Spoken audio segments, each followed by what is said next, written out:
Well, welcome everyone to the Together Women's Rise June webinar. I think I am in a hotel in Denver, Colorado. It's bright and shiny out, and I know we're in all kinds of time zones and this evening even a little bit across the globe. I am Cheryl Holland, and I am the current chair of Rise's Board of Directors, and I have the honor of being the moderator for tonight's event. And so whether you're a first timer on a webinar or you've been many times, I recognize many names and faces. Thank you for joining us this evening. We're very excited to be together. Before I get any further, Sarah, I want to thank you for organizing us. It's wonderful to be so beautifully prepared so we can have a great, flawless evening together. Just in case any of you are new to the group or are not as familiar with RISE, just a reminder that we are a powerful, and I love that word, community of women dedicated to achieving global gender equality around the world, but particularly in the global South.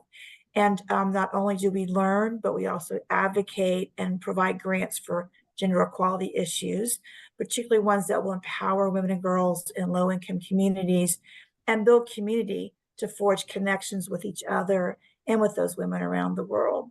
So each month we feature a specific issue and discuss the project or organization we are funding. And so tonight we'll be digging a little more deeply into two of our grantees. But before we get started, I think Sarah's already shared this. Do keep yourselves on mute while our speakers are presenting, but we will have a Q&A session after the speakers are done, and Sarah will facilitate that. So we'll get to as many questions as we can. And if you want to leave questions in the chat, we'll make sure they get answered after the session together if we don't have time during our time together. We also have closed caption featuring so that you can follow along. For those of you who may find this more difficult to hear, you just have to go to your Zoom toolbar. Mine's along the bottom, yours may be at the top, and click on show captions, and that ought to jump up for you. If you have any trouble, again, put something in the chat and Sarah can give you more directions. I want to start the evening with an introduction to our Malawi trip and AGE Africa. I know that you probably, again, know that part of our programming at Together Women Rise is traveling together to visit grantees. And that's another way that we increase our understanding of the issues that are facing women and girls. When you're on the ground, you understand it much more deeply sometimes than you can from afar. How we build our community with our grantees and other women and girls around the world, and how it sort of inspires us to do even more as a collective group of women. And so tonight we would just want to talk a little bit about our program to Malawi. I was fortunate enough to go to Tanzania last year, and I have to say, when Sarah's typing up notes, she said that Malawi is affectionately dubbed the warm heart of Africa. And gosh, it's hard for me to imagine a country more warm and welcoming than Tanzania. But it was an extraordinarily wonderful experience. I actually went with my daughter, and there were three other mother-daughter couples on that trip. So it's a way to think about it, or bring your son if that's something you would like to do. But I think, having a chance to go on one of these trips really increases your depth of understanding of not only what we're able to impact in the world, but more importantly, what the women who are running these organizations are able to impact in their own communities, and the kinds of amazing lives that the women we are partnering with are living in these different countries. So one thing that you'll do this year is you'll go to see 4 of the grantees in Malawi, and you'll also get to see so much of the country, the culture, the traditions, the crafts, not just the grantees themselves. So tonight we have a guest, Cozy Faber, and Cozy's going to tell her a little bit about her organization and give you sort of a sneak peek and enticement to maybe come on the trip with us. Cozy? Excellent. Thank you so much. Thank you for having me here this evening. I am really excited to share some information with you about advancing girls' education, AGE Africa, tell you a little bit about Malawi, and share a bit about what you can expect on your trip to the continent of Africa. So in Malawi, there is no ocean air. It is a landlocked country about the size of Pennsylvania in sub-Saharan Africa, with a population of just over 19.5 million people. The word Malawi itself means fire flames in Chichewa, the native language. In 1859, a man from the global West named David Livingstone, yes, of Dr. Livingstone, I presume, fame, He was a Scottish physician, missionary, and explorer, among other things, and he settled near Lake Malawi. Then, a little bit later, about 30 years, the area was proclaimed a British protectorate, and ultimately it gained its independence in 1964. It is the only country in Africa to do so without war or bloodshed. And as a side note, for those of you who are lovers of the crown, Malawi was on the docket and visited by Queen Elizabeth and Philip in 1979. Now, Malawi is one of the least developed countries in the world. In the rural parts, you'll see folks working in fields, tobacco, tea, coffee, and it's growing. Unlike Japan, China, even the US, where populations are dwindling, the land and the people of Malawi are fertile. But they're young. As you travel, you'll notice as you look upon the faces you pass, there won't be many above the age of 63. The life expectancy is low and the infant mortality rate is high. As you make your way through the country, you will meet many people and they will be eager to know you, and you will see why Malawi has earned a worldwide reputation of being the warm heart of Africa. It's the people. Because of the kindness of its people and its beautiful landscapes, folks who visit Malawi are changed forever. In all of this great big world, this country is considered to be one of the kindest to strangers.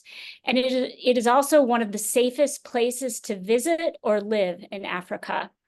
And if you're concerned about communication, don't worry, most everyone speaks English. It's taught in school starting at about 5th grade.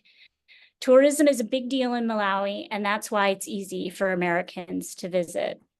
There are things that you'll see though. Young girls, kids that are 12, 13, 15 are married. They have children and they are uneducated. Over 65% of the girls you see who don't have an education aren't out of school having fun and frolicking like our girls here would do. No, they are married off and become child brides. This flows into high rates of gender-based violence, early childbirth, and insidiously low levels of education among women. So in Malawi, where over half of the population is female, it doesn't take a rocket scientist to know that Malawi absolutely needs to make a concerted effort to invest in and educate their women. Out of every 100 girls who begin primary school, only 3 will enter secondary education, high school. Now, this injustice isn't really anyone's fault alone. Its roots are deep and so ancient that it feels like a law of nature, like a river going out to sea. And it's here at this intersection where Age Africa has been working for the last 19 years to turn that tide, to help girls discover their own agency, to realize that they themselves have the power to change the trajectory of their lives and break the cycle of poverty that they seem just destined to perpetuate. While you are in Malawi, you will visit a school in Doha called Byzanzi. While you are there, you will participate with the students in an Age Africa after-school program called CHATS. CHATS stands for Creating Healthy Approaches to Success. It is a leadership and empowerment club that provides life skills through a tailored curriculum written by a Malawian woman specifically for adolescent Malawian girls. Older girls guide the younger ones through role play and trust activities, small and large group discussions. And it is here where big, important topics are addressed. They learn things like you matter. Your life has value. Yes, you are a girl, but you are just as important as your brother, as your cousin. They learn how you get pregnant. They learn how you don't get pregnant. These are topics that are taboo at home. So attending chat sessions are incredibly popular. Girls are curious, and it's effective. It's working. When you visit Malawi and sit in a circle with these girls among the ancient trees, under a sky as blue as a robin's egg, their songs will enter your heart. Their stories will influence your perspective and help you better understand humanity and your role on this great planet that we all call home. I will be there to welcome you and together we will embrace the warm heart of Africa, Malawi. Rosie, thank you. That was a very warm introduction, and I can just attest that you'll feel very safe when you travel with Together Women Rise. And it sounds like, Cozy, you will be there to make sure people feel welcomed and boots on the ground for us. So if you're interested in going, not only to Malawi, but to meet with our grantees, you can go into the website for Together Women Rise and click travel and go to, which is under the Join Us tab. Sarah, if you'll put that in the link in the chat, that way if anybody's like been on the fence and they think, now I want to go, you'll also have other board members are going on that trip, and professional staff will also be on that trip. So have a chance to, learn more about Together Women Rise from those who are fortunate to have a front row seat right now. But Cozy, thank you for joining and for sharing those insights with us. Really, really helpful. So now we're going to talk to our two speakers tonight who represent our June feature grantees. We have two, and I realize I did not get on early enough to pronounce these correctly, so jump in. We have Upaya, is that right, Kate? Social Ventures, and the Kula Project. And the interesting thing about this month is that though our grantees are in two different communities in two different countries, they're both working to impact economic power of women, which is near and dear to my heart as a financial advisor. I know what economic power can do for women, and really important, not only for these women and girls, but for their entire communities. So we're going to play a short video first for each of these organizations, and then we'll go to Kate, and then we'll go to Jackie, and they will share more. And then we'll open it up after each for a little bit of conversation. Hello, my name is Marianne Schiller, and I'm a chapter leader in Philadelphia and a member of the RISE National Community Building and Learning Committee. This month, we are featuring two grantees, both that are focused on strengthening women's economic empowerment. Upaya Social Ventures in India and the Kula Project in Rwanda. Each of these organizations will receive a $50,000 featured grant from Together Women Rise. Women's economic empowerment is central to achieving gender equality. Helping women have access to decent work is key to advancing women's rights and reducing poverty. There is no country in the world where women have achieved economic equality with men. Women are less likely to participate in the labor market than men. They are paid less than men, and they are less likely to be entrepreneurs and face more disadvantages starting a business. All of the data confirms one thing: poverty is indeed sexist. This feminization of poverty means that women have higher incidence of poverty than men, their poverty is more severe than that of men, and the poverty among women is on the rise. Why is this the case? The heart of the problem is deep-rooted systemic inequality and stereotyping that keeps women out of the workforce, devalued, and trapped in poverty. Yet the benefits from women having increased economic empowerment are significant. Investing in women has a ripple effect, benefiting the individual woman, but also their families, communities, and countries. With increased resources, women spend more on food, better health, and school for their children, which benefits future generations.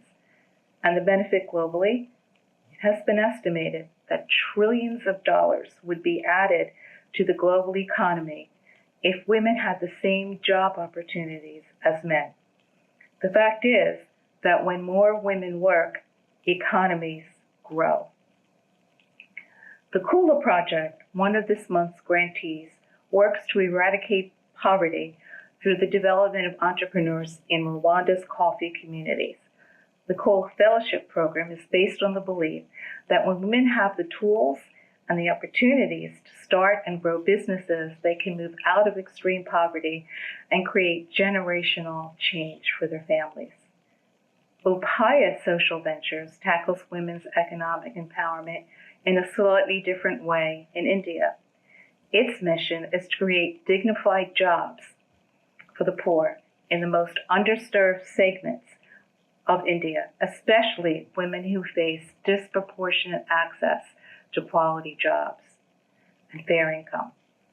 Upaya is tackling a large need to address gender wage disparities and ensure that women have access to equal and just pay. 2 grantees working in different ways to remove barriers to women's economic empowerment.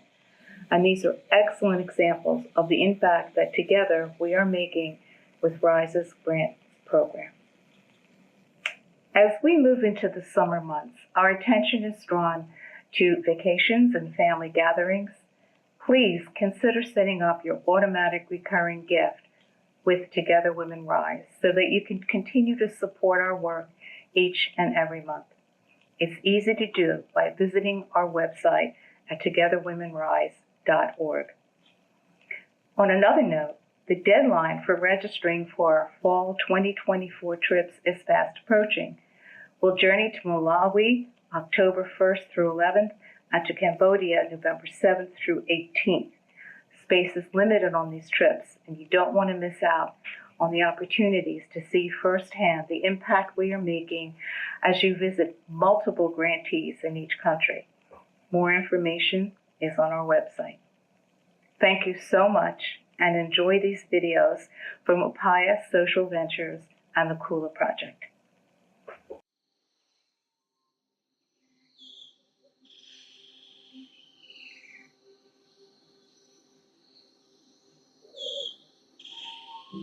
Rwanda, land of 1,000 hills, a small but mighty country in the heart of Africa.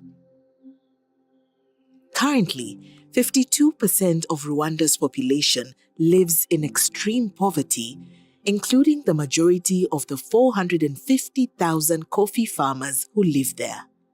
Most farming families live day to day in survival mode, only thinking about their next need, without the opportunity to look ahead and dream of what life could be. In rural coffee-growing regions, poverty is uniquely harsh for women. Despite carrying an unequally large burden of responsibilities, women are often excluded from decision-making processes and have less access to finance, resources, training, and leadership opportunities. Kula is working to change that. And with Together Women Rise, that change will become a reality. Kula exists to eradicate poverty through the development of entrepreneurs in Rwanda's coffee communities. Our primary approach is the Kula Fellowship, a 12-month poverty graduation model that joins agricultural support, income diversification, and business coaching designed to elevate female coffee farmers and their families out of extreme poverty. Through this program, we are working to support women to see themselves not just as farmers, but as business owners, to experience a real, empowering, and sustainable increase in income, and to create agency and vision for what lies ahead. Meet Jeanette, a Kula graduate, mother, coffee farmer, and entrepreneur. When we first met Jeanette, she was quiet and shy, lacking confidence and clarity in what her future might be. She and her husband Everest were growing coffee in order to make ends meet, but due to lack of training and opportunity, were struggling to provide a better life for their children. But with every step through the program, Jeanette pushed past every barrier that once held her back. Through training in self-esteem, she became a fellowship group leader, guiding fellow farmers toward collective progress. After engaging in conversations about family and gender equality, she started speaking on women's issues in her village, eventually running for public office and becoming the representative for women in her sector. And through training and coaching in business, she participated in Kula's business investment competition, designing a creative business plan and pitching it in front of a panel of judges, ultimately being awarded as one of the winners. Since then, she and her husband have made great strides for themselves and their children, expanding their coffee farm by 1,250% and increasing their household income by over 3,000%. Upon graduating from the program, Jeanette told us, "Now the sky is no longer the limit because my dreams exceed all limits." 1,150 entrepreneurs like Jeanette have graduated from the Kula Fellowship, impacting over 5,000 individuals. On average, 1 year after graduating from the program, fellows more than triple their household income and double their coffee harvest, empowering them to send their kids to school, expand their businesses, plan for the future, and dream bigger dreams. Over the next 5 years, we're growing our impact while increasing our efficiency, planning to graduate 7,000 more fellows from the program, impacting over 17,000 people in Rwanda. Through our partnership with Together Women Rise, we will empower even more women to pave a path out of poverty and into prosperity for themselves and their children. Thank you for being a part of that story.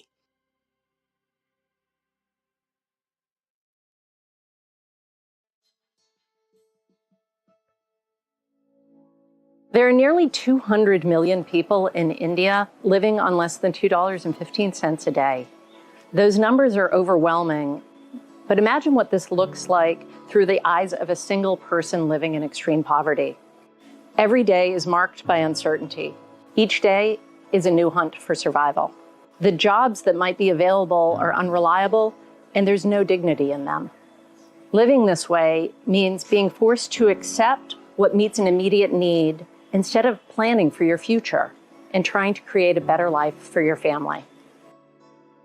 Upaya Social Ventures seeks out the entrepreneurs creating dignified jobs that make a new future possible. At Upaya, our approach is to invest in entrepreneurs who know their communities. They understand the needs and they understand the markets. And in this way, they're able to create the jobs that can lift those communities out of poverty.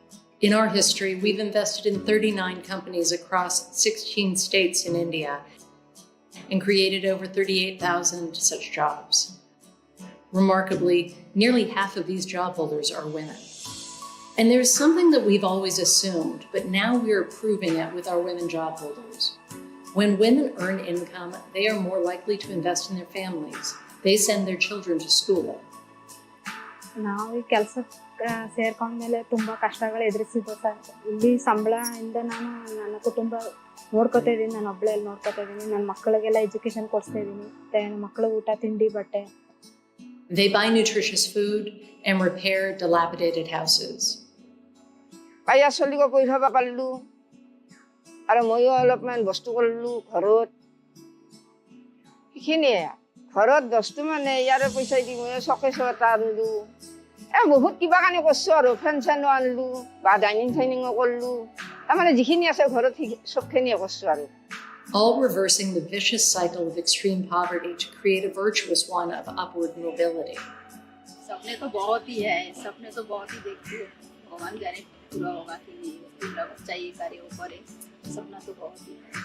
However, we've also noticed a disturbing pattern. Women job holders in some of our portfolio companies earn less than half their male counterparts in comparable jobs. We've speculated some reasons for this: more limited hours, less seniority, plain sexism. But we've never been able to mine our data or collect new insights to learn more and address this issue objectively. With the support of Together Women Rise, we will now be able to deepen our support to women job holders by gaining better insights into their lives, especially on factors that lead to gender-based pay gaps, and find effective ways to address them. Together, we will fight poverty by creating dignified jobs for everyone.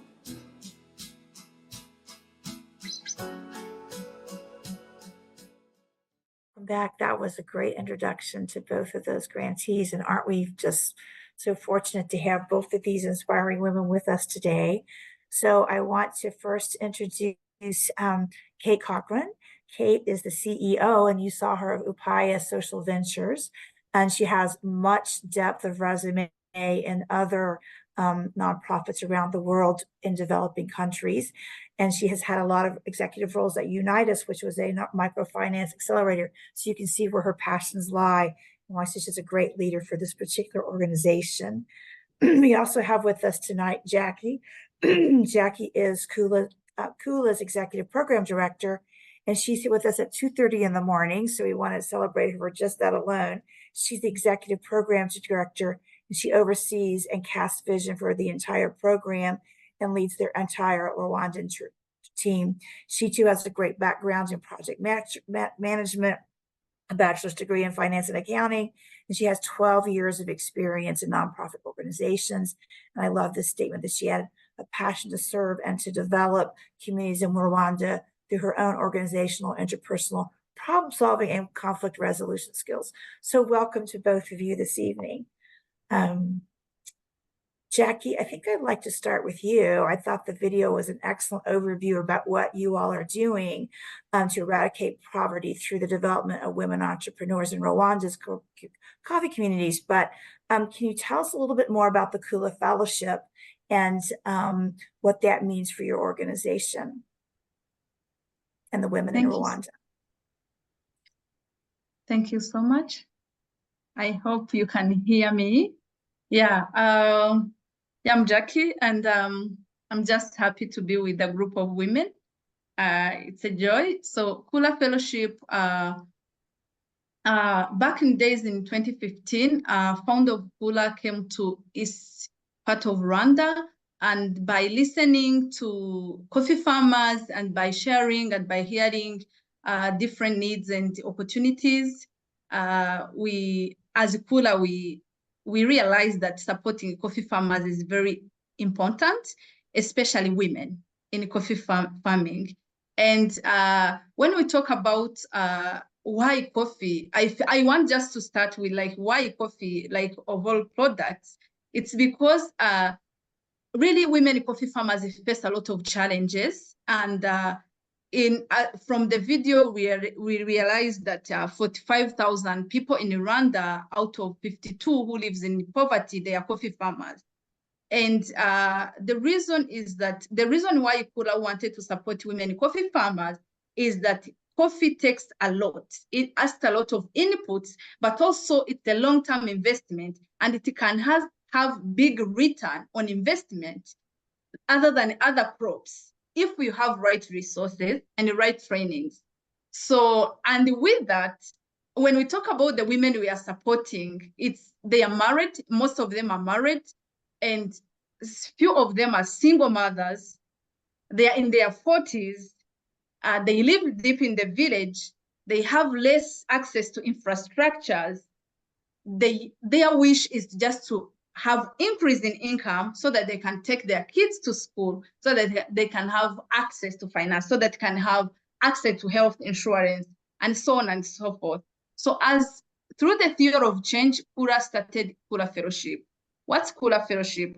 Kula Fellowship is a 12-month graduation model, joining to provide agricultural support, income diversification, business training, to elevate women coffee farmers out of poverty. So that's like our main objective, to elevate women coffee farmers out of poverty. And how do we do that? How do we do that? We provide agriculture tools, inputs to equip them to increase their coffee harvest. That's number one. Number two, we provide business training, access to investment, so that they can really launch new diversified revenue streams to still increase their income. And number three, we provide business coaching. We have coaches in place who relationally coach them through the process, because most of those women, those mothers, some of them, they don't know even how to read and write. Some they do. So we have coaches in place to really assist them, understand their vision, so that they can create plan for their future. As we heard from the video, the poverty takes a lot of different forms, but it really becomes hard to the women, where women think just in Rwanda to the very next need. Like, I should have food to cook for my kids, and that's enough. They don't plan for the future because they don't have a lot of like law in decision making to plan for their future, to manage how they can spend their money. So as a Kula Fellowship, we provide all those skills to them. It's accessible so that they can be able to plan for their future well and get out of poverty. And more than that, as Kula, we realized we can't do this without measuring the impact. So in Kula, at the end of the graduation, we do different surveys for 4 years, and then we measure the impact through different surveys. And what is amazing and what's exciting, at the end of the graduation, at the end of the graduation, most of the women like Jeanette, you see, and a few other women like Francoise, like Consilia, I think I'm going to highlight an impact story for Consilia, who is in north part of Rwanda. But those women, when you see at the end of graduation, their harvest is just doubling, their income is just tripling. So that means with those right resources, with those 3 approaches Kula is using as like a fellowship of 12 months, it really makes a difference. And I think the best goal is that we can have a generation of women who are ready to plan for their future, who has access to most of those basic needs. So thank you so much. That's how Jackie, I can respond. I think that was just fascinating. And I'm curious, given those 3 pillars of support you provide for the women and, you know, the story in the video and what you're just sharing about how they're thinking about the future, are you seeing a shift culturally in the community in terms of perception of women? Are they influencing others to think differently about how women can be economically impactful in their communities and in other ways? Yeah, seriously. Yeah, because we believe in local aid solutions. So when those women are being trained from our fellowship, I would say they train others. So they train others. And looking up to them, how, for example, someone like Janet, I remember the first time she came to Kula Fellowship, she was just shy. She couldn't even speak up. And within even the middle of the program, when she was competing for business investment, she could stood up and speak. Her self-esteem was just very high. So there is a big shift and there is a big change, not only with them, but even with their husband, with their children, and with the community. They stand out to believe that, this works. If women are given access to the trainings, to know what it takes to become a leader, to know what it takes to go to have access to finance, you can start your own business. So it's a big shift. And I think my belief is that even generation to generation will believe that, starting with just a small example of like Janet. There's generational change. Thank you, Jackie. It's great to have you with us. And I know I'm doubly, again, thank you for coming so early in the morning. Kate, I'd like to talk now with you.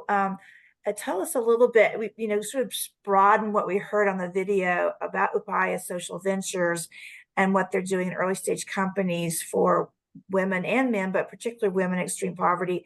And I'd love for you to dig in more on the data that you're hoping to collect and the impact that will have, because I think that's a focus of our grant. And it's wonderful to see that happening, and just give us some more insights into that too.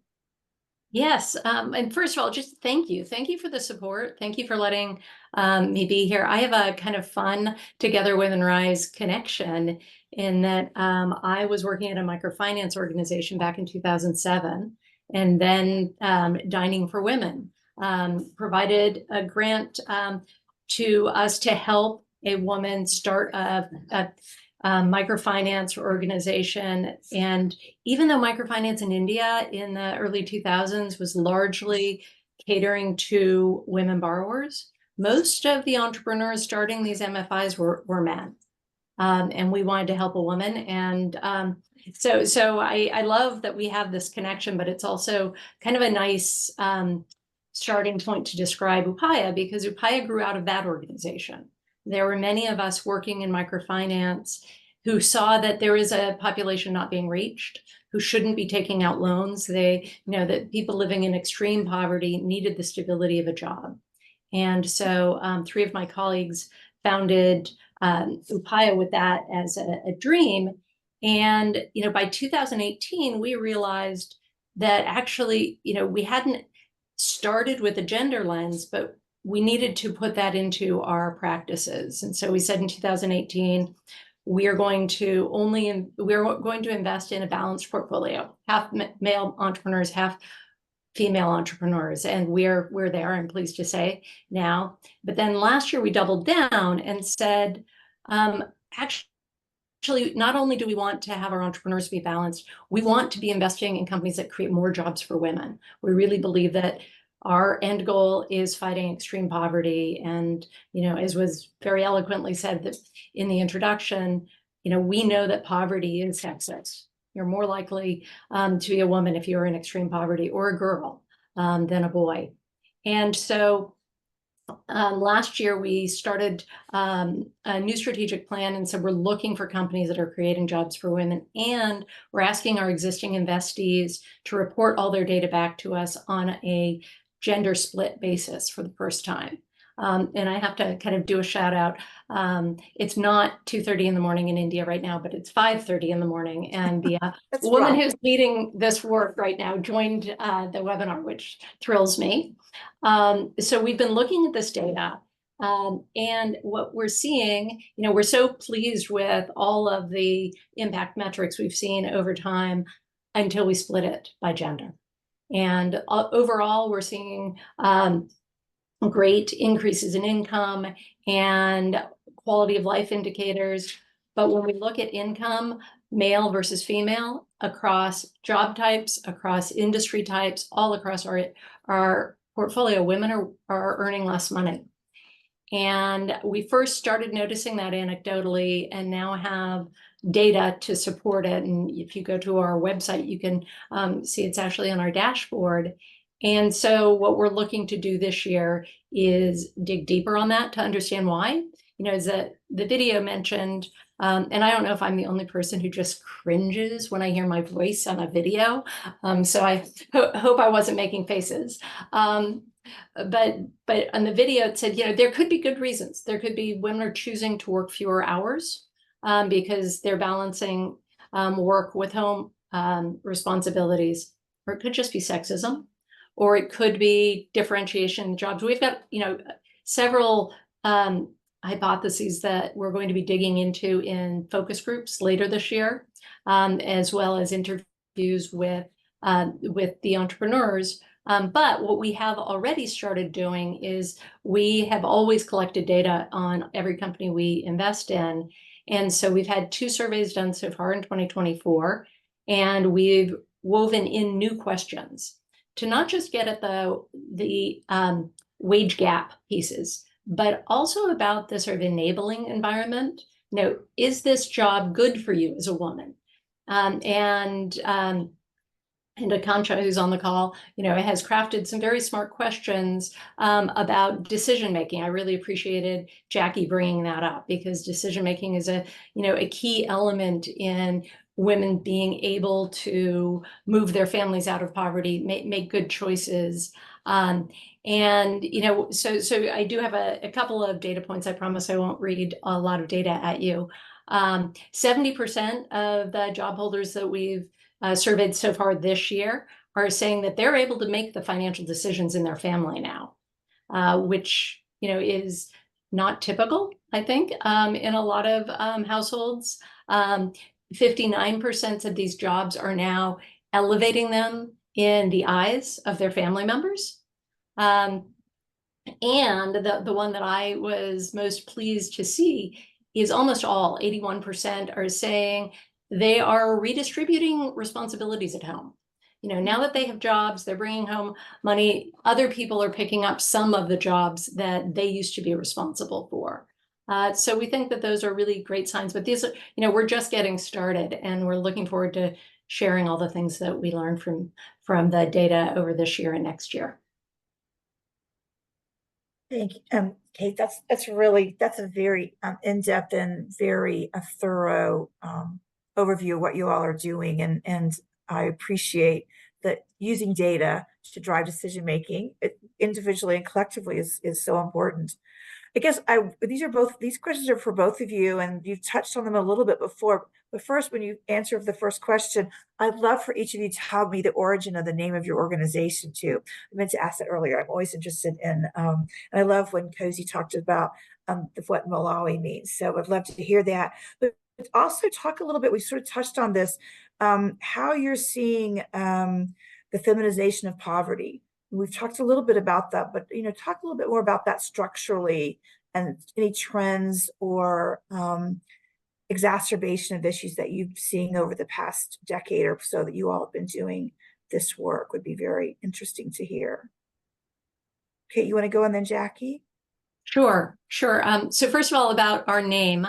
Upaya is a Sanskrit word, and it's interesting. The founders, who are my friends, describe it one way, and I've met some people who describe it a different way. But the concept, it's like productive hands or skillful hands. The idea is that you have in your hands the means to do something, to be productive, which I think is very much at the heart of who we are. And then, do you want Jackie to answer that question first, or Yeah, for me? Jackie, I would love to hear what Kula Kula means it's interesting. Kula in Kinyarwanda means grow.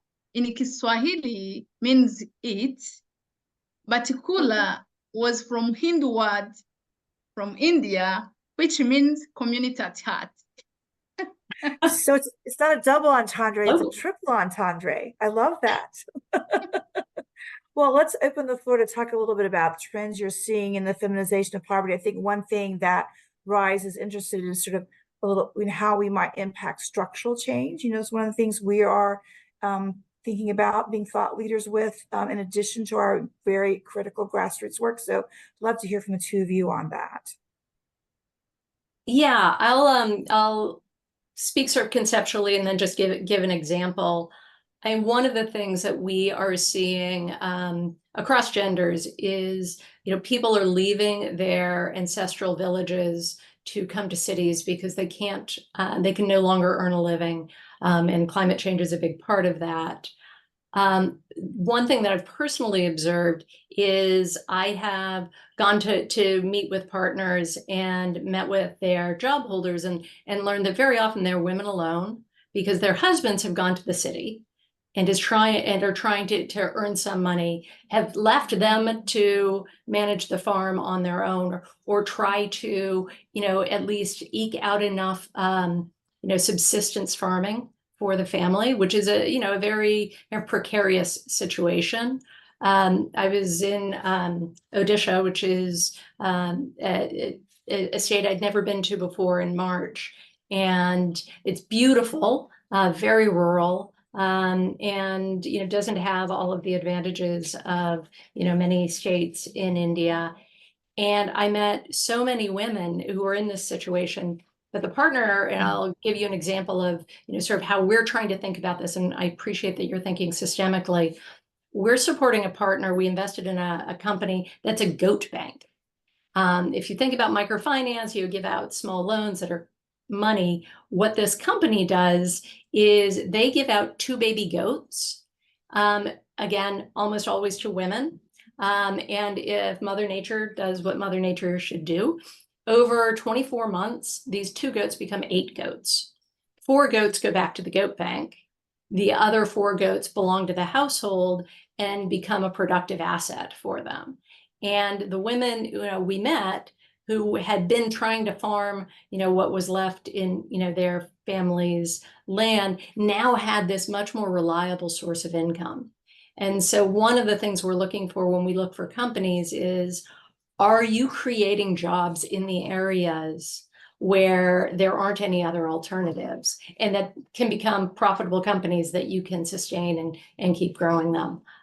So that's sort of an example of how we're seeing the feminization of poverty, and unfortunately also the intersection with climate change. Interesting. Jackie, what would you say from your perspective and experience and where you are? Yeah, thank you so much. I'm a woman. I grew up in a farm, and people I'm supporting, they're almost my parents, if I may say. And I think that pushes me to work for Kula even 5 years or more, because I belong. I feel like belonging, and I feel like I understand their challenges from my mother. So when I look back, when I grow up, maybe it's just a quick example. My mom would work in the farm for so long, like she could work from morning because she's looking for beans or maize for us to go to school. At the end, she'll sell it and we go to school. But by then, I remember very well when I was little, when at the end of during the harvest season, when she's harvesting, after like cleaning the beans or the maize, and then my dad is there to take them to the market. And then after market, my dad keeps all the money in the pocket. And I could feel like my mom doesn't see, because my mom is not there to say, hey, Peter, I will need to keep it's me who worked. I actually want to clothe myself. Like my dad could say, okay, this is take it to my mom could be always cooking, do some domestic work. So that's what happens in the village, even with the Kula coffee farmers. They do majority of the work in the farm. But what the tradition in Rwanda and in the village, especially in the west and east and north where we are working, the farms are for men. But the women, they work, they do all the majority work in the farm. So as Kula, what we saw that as a gap of gender equality, because all of them should work and all of them should have role to know where the money is going, because women are not created to be like to just work and do the hard work, and then they don't have any reward. So as Kula, that's why in the beginning of the fellowship, we actually provide trainings on the self-esteem. Your esteem should go high. We train on the gender equality, because so many of those women, they don't even know equality. They should know the equal rights, that the rights they have, men's rights is equal to the women's rights.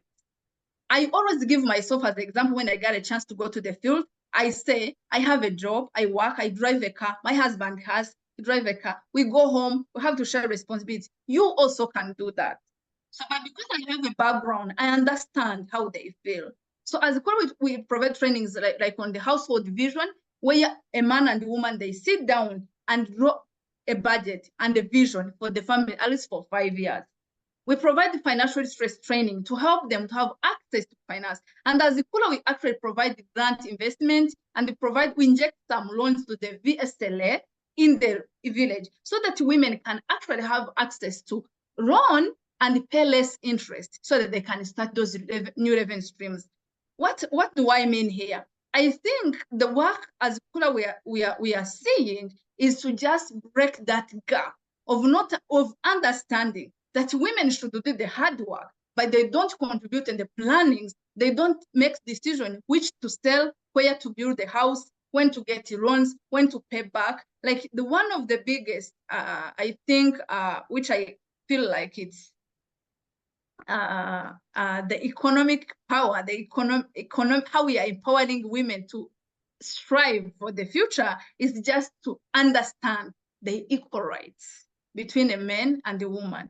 And really, it's working. Women like Janet, women like Consulia Francoise Colette, I think they are doing great jobs. So that's how I can respond from my background. Exactly. And that's very powerful. Whenever you have a personal story to share, it makes it real in such a deep way. And I'm sure to the women that you're talking with every day and along with us. I want to I have 1,000 more questions, but I want to be gracious and open it up to the group.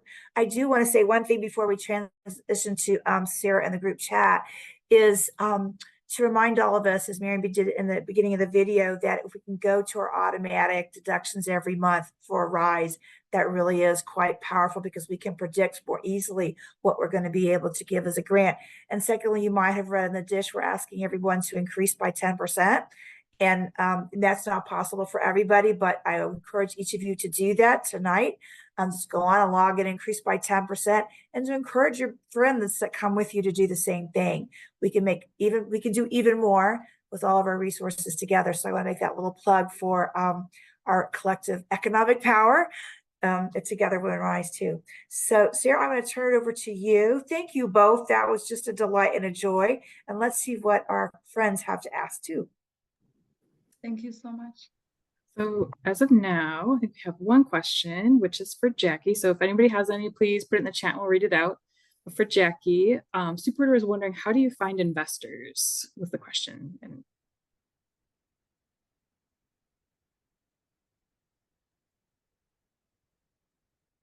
Jackie, did you hear that? How do you find investors? Sorry, how do we find investors?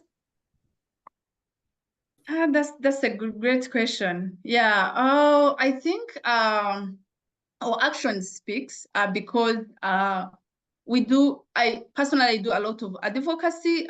We have different partners who actually like testifies our work. I would like to say that we have individual donors, we have foundations, we have single family we started with single family foundation, and we had also some great individual donors. So we apply for grants.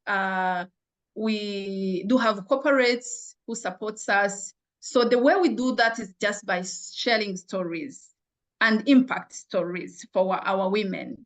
And some of our partners, they come in Rwanda to visit. When they see those beautiful mountains, they just want to come to see Rwanda. And then we just ask them to navigate, to go to deep in the village, and they see what Kula is doing with the women. So it's by sharing stories, great stories, by sharing impact stories, and by also advocating through our partners. And yeah, if shortly, that's how I can respond. there's a follow-up question too. Can anybody buy the coffee from your farmers? Like the people on the chat, if they're interested in buying coffee, is there like a place they can go to do that?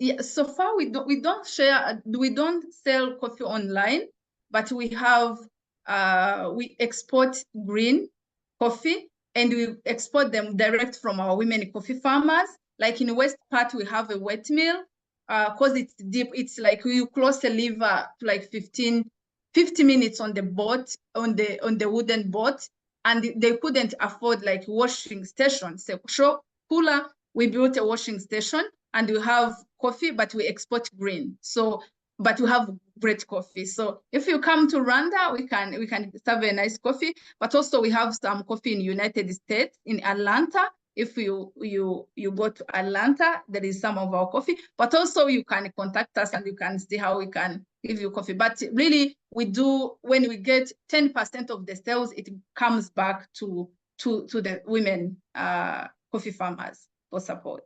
Yeah. Thank you. Kate, you talked about this a bit, how the money from the RISE grant will be used, and you kind of talked about like the data stuff. Is there anything you wanted to elaborate on? Because I think the audience is curious about that more. Yeah. Well, then I should say, so we've been collecting data from the beginning. Like when the founders were not even paying themselves, they were still paying to understand what the experience of the job holders is. And so we have nearly 4,000 surveys right now. Some of the RISE support will be, adding on these new questions, but we've not done focus groups before. And this is going to be new for us. We piloted them a little bit, but we're really going to be building out a new way to explore the experience of our female job holders and asking about, why they think they might be making less money. I mean, you can imagine that these are tricky questions to be asking and trying to understand, if that's their choice. And there was a really good question, will we put into our investment requirement that there is equal pay among genders? And I think it depends. That's very possible. And we do put impact requirements into our investment agreements. We're going to find out why we're seeing these discrepancies and see if we can shift them systemically. Or, if we think it is something that is not a systemic problem, then maybe it is simply an expectation that we build into shareholder agreements. But we're going to, as Cheryl said, we'll sort of start from the evidence and then look more deeply into that. And one other thing that, again, with Akansha on the call, I feel like I need to say, in the video, I said we had nearly half the job holders that our companies have hired are women. We've now crossed that. We're at 53% women job holders, which I credit the team for driving. That's wonderful. Thank you. 2 more questions that just popped in. So one was for both of you. Have you seen how your organizations and like women that you serve are responding to things like the pandemic, where there's like a major setback? And are you noticing any difference between how women and men handle that for your programs? It's kind of a big question. It is a big question. Jackie, do you want to go first? Oh, wow. That's a great question. Yeah, let me look back during the pandemic. As Kula, during the pandemic, the COVID really hit us strongly. And what we did, because everything were kind of stopped, like there were no trainings, nothing was going on. What we did was just provide tangible support. So we provide food baskets to the families. And what I loved, we have already had some initiatives of best practices in the farm where all of them, they had the kitchen garden, so they could depend on the kitchen garden. Our agronomist had already told them to do. And, you know, with regenerative agriculture, for us, we trained them also to mix coffee with like green bananas. So at least they had some food because they had already have something in their gardens. So that's how we survived. But what we did was more of like, instead of like pausing up the program and close, so we get on the budget, and we had created like a funding system. And then with that money we get, then we had to buy some food basket and distribute the food basket to the families. But what we learned from there is how we can create programs that can really be sustainable. Like even when we are training, we don't provide like fertilizers. We provide livestock so that they can be able to still make their own fertilizers even when Kula is not around. Even when they graduate, we imagine we can't give kilograms of fertilizers. We give them means how to do that. Also, as I mentioned, we inject some money in VSLA.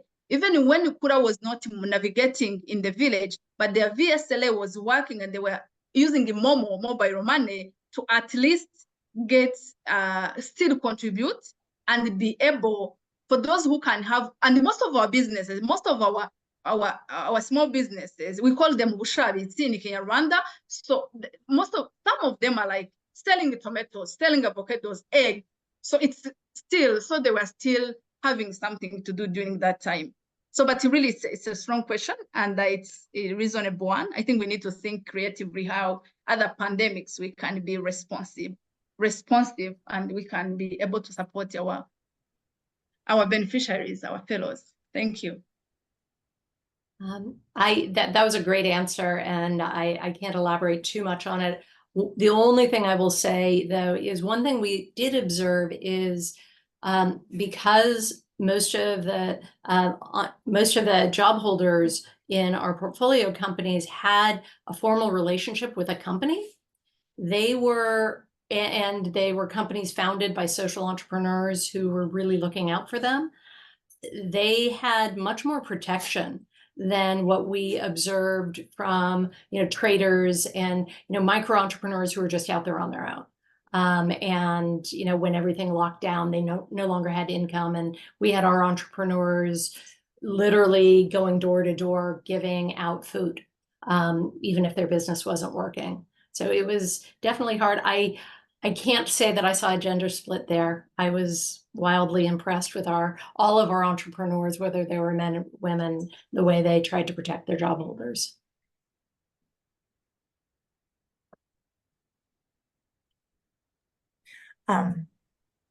Jackie, Kate, thank you both. That was a very energizing time together. And I want to share a thanks with all of the women who joined us this evening to listen. We talked about, you can donate your ongoing, but you can also make a one-time donation this evening if you'd like to do that. I want to share a few final issues before we close out about upcoming events for Together Women Rise. First of all, our program next year, next month, has been moved to July 1st, and we will be meeting grantee Limitless Horizons, and our guest speakers will be from women who participate in the Guatemala trip. That's very exciting. We're also partnering with the documentary film Uncharitable. So from June 1st through June 15th, you can rent the film for just $5, and $1 will go to Together Women Rise. And then we'll have a discussion of the documentary with our vice chair of the board, Vicki Bush Joseph, on Wednesday, June 26th. And you can see those details under the events chapter section of the website. And then finally, again, a shout out for the trip to Malawi and to Cambodia. See if you can find someone to come with you or join us alone. I'll be on the Cambodia trip, and Vicki will be on the Malawi trip. And as you know, so will Cozy. So we look forward to seeing everybody next month or at the documentary discussion. And Sarah, is there anything else you'd like to share before we close for the evening? No, just thank you all for attending. We really appreciate having you. And thank you so much to our MCs. Thank you. Great fun.